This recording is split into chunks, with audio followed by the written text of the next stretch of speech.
निजात्मानं ब्रह्मरूपं देहत्रयविलक्षणं विभाव्य तेन कर्तव्या भक्ति कृष्णस्य सर्वदा। निजात्मानं ब्रह्मरूपं देहत्रयविलक्षणं विभाव्य तेन कर्तव्या भक्ति कृष्णस्य सर्वदा। निजात्मानं ब्रह्मरूपं देहत्रयविलक्षणं विभाव्य तेन कर्तव्या भक्ति कृष्णस्य सर्वदा।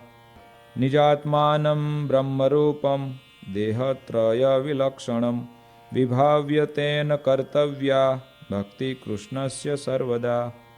निजात्मानं ब्रह्मरूपं देहत्रयविलक्षणं विभाव्य तेन कर्तव्या भक्ति कृष्णस्य सर्वदा।